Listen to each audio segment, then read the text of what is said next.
Bom dia, graça e paz de Deus. Que vocês possam ter amanhecido na gloriosa paz do nosso Senhor e Salvador Jesus Cristo. Conforme nós conversamos, né, algumas pessoas me solicitaram no particular que gostariam de uma exposição mais assim detalhada. Então resolvi fazer esse vídeo aqui, esse áudio, mostrando para vocês a nossa sequência de leitura. Primeiro, irmãos, nós não vamos ter obrigação, aquela obrigação, a gente vai ler a Bíblia inteira no ano todo. A gente vai ler a Bíblia com deleite, com o coração aberto para que o Espírito Santo possa ministrar. Então, eu queria primeiro lembrar os irmãos, né? E aqueles que talvez não tenham muita afinidade com a Bíblia, que talvez estão assistindo, vendo aqui, ela se divide em Antigo Testamento e Novo Testamento. Aqui no Antigo Testamento, nós temos os primeiros 5 livros da Bíblia, né? Que é chamado Pentateuco, né? Então a gente vai prestar atenção aqui um pouquinho, que é um conjunto dos 5 primeiros livros da Bíblia. Eles são chamados de lei ou de Torá, são os livros, né, que Moisés escreveu. Existe aí discussão entre os historiadores, os teólogos, mas assim ainda há um consenso de que foi Moisés que escreveu. Nós tivemos aí na televisão séries trazendo sobre a história de Moisés. O Pentateuco é uma mistura de história e lei. Então, são os 5 primeiros livros da Bíblia aqui, né? Então, nós temos Gênesis, Êxodo, Levítico, Números e Deuteronômio, o Pentateuco. É uma mistura da história da lei, da história e da lei. Ele é uma estrutura unificada, significa que ao mesmo tempo em que o Pentateuco ele é uma combinação de 5 livros individuais, ele também é uma narrativa uniforme e contínua. A interligação entre os 5 livros do Pentateuco é perfeita. O livro de Gênesis, por exemplo, esse primeiro, né? Ele cria, ele cria o plano de fundo ali e mostra ali uma ideia de uma perfeição para a introdução, para chegar no livro de Êxodo, né? Ele vai apresentar o período patriarcal e destaca especialmente a aliança de Deus com Abraão. Isso explica a ordem do povo hebreu, porque esse povo aparece no restante do Antigo Testamento, né? Sendo o povo da aliança que desfruta o favor especial de Deus. Então, o primeiro livro ele vai trazer a criação do mundo e já ali a ideia do patriarcado através de Abraão e vai trazer todas as questões de como se instituiu esse povo, o povo hebreu, o povo de Israel. Aí nós vamos para o segundo livro, que é o livro do Êxodo, que faz parte do Pentateuco, dos 5 primeiros. O Êxodo registra o grande livramento dos descendentes de Abraão da terra do Egito. Nesse período, o livro mostra a liderança de Moisés, o registro da lei de Deus e a instituição do culto no tabernáculo. Aí vem o terceiro livro, que é o Levítico. O livro de Levítico traz uma regulamentação detalhada acerca da adoração em Israel. Ele trata minuciosamente sobre as questões sacerdotais e os elementos do culto.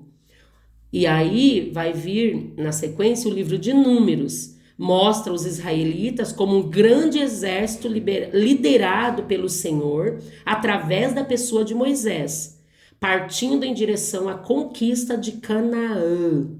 E, finalmente, no Pentateuco, o 5º livro é o livro de Deuteronômio, né? Que vai falar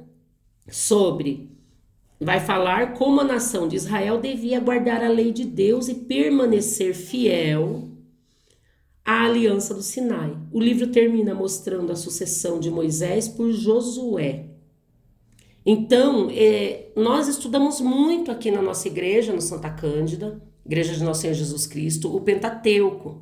Então, os irmãos aqui, não sei como é que está a sua vida, você que não faz parte aqui, mas faz parte de outra igreja, ou até que está um pouquinho aí, depois da pandemia, desanimado, distanciado, sem a prática da leitura da Bíblia, né? Mas o Pentateuco ele vai tratar desses pontos específicos que eu coloquei aqui para vocês. Na sequência, vocês vão perceber ali que vem o livro de Josué. né? O livro de Josué é uma continuação dos 5 livros de Moisés e descreve como o Senhor ajudou os israelitas a obter a terra prometida. Todo o livro de Josué enfoca a fé do povo, enfoca a certeza da presença de Deus em todas as dificuldades, lutas e provações. Vai enfocar a travessia do Jordão, a conquista de Jericó, né? Toda e cada batalha vencida dava ao povo a certeza de que o Senhor Deus estava com eles por onde quer que eles andavam. Em seguida, vem os juízes, né? Quando nós entramos ali a partir de Josué, nós chamamos de livros históricos. Então vem Josué, daí vem os juízes. Na época dos juízes, os israelitas estavam organizados por tribo e não havia um governo central organizado. Os juízes eram apenas líderes temporários que uniam as tribos contra inimigos em comum. Depois da morte de Josué, eles começaram a ter uma liderança desta forma, né? Um governo central organizado. Os juízes, eles eram esses líderes temporários que uniam as tribos contra os inimigos em comum. E aí nós chegamos a Ruth. Ruth foi uma moabita que viveu no período dos juízes e que aparece como personagem principal do livro, né, que leva esse nome, o livro de Ruth. O significado de Ruth, do nome de Ruth, né,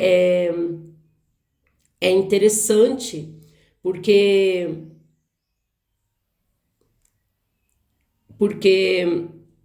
aqui, ó, Ruth foi uma mulher moabita que decidiu seguir a Deus e cuidar de sua sogra. Deus abençoou Ruth por sua fidelidade. Ruth foi a bisavó do rei Davi e fez também parte da genealogia do próprio Senhor Jesus Cristo, né?